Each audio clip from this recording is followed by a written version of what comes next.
So you can see all these little red markers. That's where I cut the video, both tracks in the same exact spot, so that they would be synced as far as time and position, you know, like where I was flying.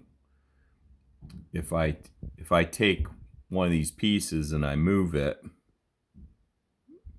move the bottom or the top one to the bottom and the bottom one to the top, then I can basically show the other view, but in the exact same time that and position that the glider was in.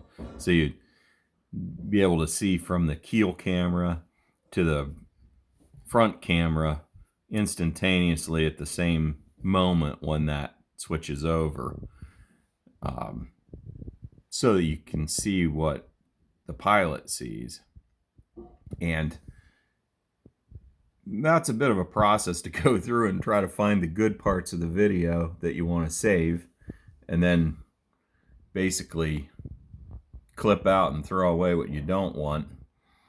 And then so the next step that I'm going to do is try to swap the stuff that I want to keep to the top line or the top timeline, and the stuff that I don't need to keep or don't want to keep, I'll move it farther down and then eventually get rid of it. But I hate to throw it away too soon and realize I screwed up, because then I have to reload a piece of video in and sync it up again and all that. So basically I'm going to wait till the very end to delete all the stuff in case I made a mistake. So that's what I'm going to do next. Like if I was to just process this video right now, it would be 1 hour and 10 minutes or something long. You can see that this is the timeline. It's like 1 hour and 10, somewhere 10 or 11.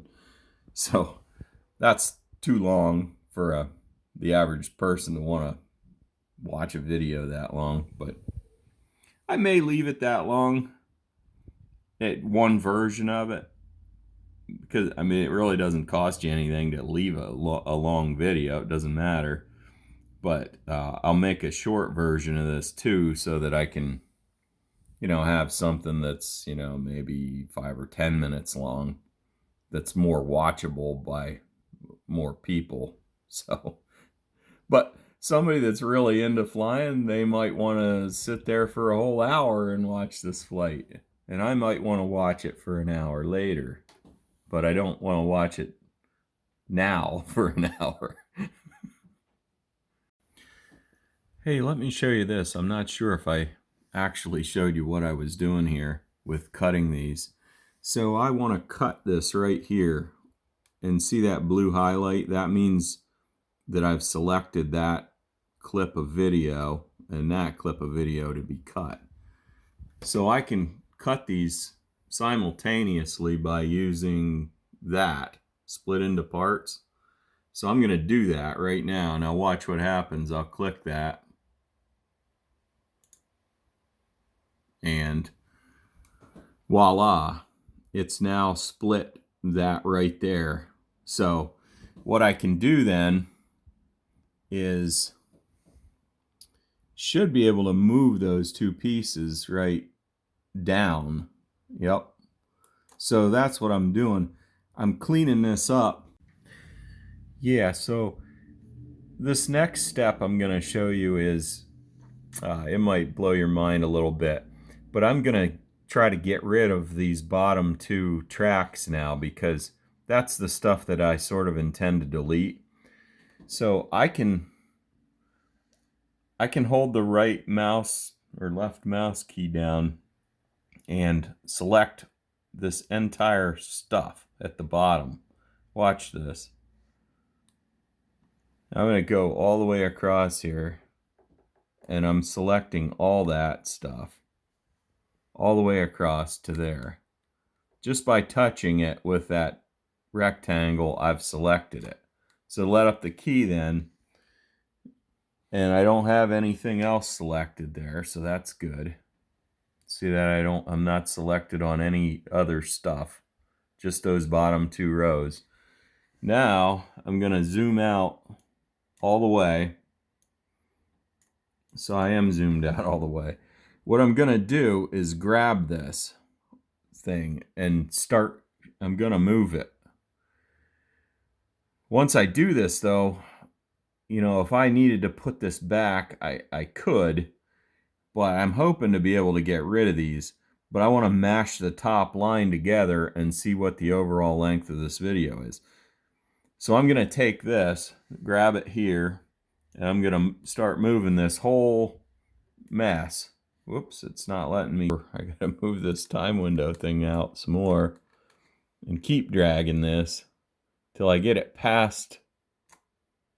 I want to get it past where I'm working so that I can scrunch the main video down. Okay, that should work. So I'm past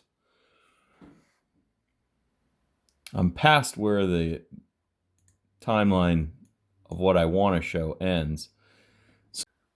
So here's how I do the scrunching together.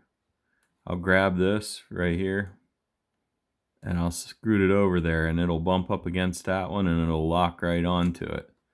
And then I gotta reselect this whole mess, possibly zoom in a little bit here, and nope, there I am. Then I'm gonna select that, bring it over and scrunch it to the next one. And I just keep going on like that until I have them all scrunched up to the beginning position. There, I'm almost, well, I kind of got it scrunched up there, but I think I might have did something wrong. So if you don't do anything else after you realize you're wrong, you can hit Control Z, which I'm going to do. Watch this. I'll hit Control Z and it'll undo my last move. Ah, okay. So I think what I did was okay. I have to decide what I'm going to do with these clips, top and bottom wise, because I want to shift in. I may want to see the hang glider, or I may want to see the view. I want to watch through the video and see where I think it's appropriate to show pilot's view, but I'm getting close. So zoom in a little here, scrunch or move this back over where I can see the whole works, and I'm gonna drag this back over to where I had it, because I really didn't make a mistake. I just wanted to be sure. Okay, so now I've got it scrunched all together, and yeah, you can see it's 22 minutes long. So I've cut out over half of the flight, but I've also got, you know, a fair amount of beginning and end stuff here that I just thought was interesting to show, and I'm not going to get rid of it because, you know, it adds interest to the video for people that are new to the sport or don't know anything about what we do for safety checks. And then at the end, I thought it was cool to, you know, to show some things here at the end of the video where basically I'm just talking and giving a little commentary on the flight, which I think, you know, that adds to the overall interest of the video, at least in my opinion, because there's things that you could watch just flying all day, but to hear the pilot talk about their experience and what happened, and then like at the end here, it was really nice that you know, Jim Bogle, the owner of the site, he came out and picked me up with the buggy. So I just thought that was really cool to show that aspect of what was going on too. And what was kind of silly here is we get back up to the campground area, and the glider's just sitting there on the cart, and then all of a sudden the wind tries picking it up off the cart because we left it unattended for 2 minutes, you know. So I'm gonna leave this stuff in because I mean it's kind of funny and to me, and it was sort of priceless there to have that experience with Jim. So I'm gonna leave that right in there. If I wanted to cut something out to make it shorter, I could always just delete something out of the middle of it and then re-scrunch it. So there we go. Okay, the next step that I usually do is I gotta add some text in here.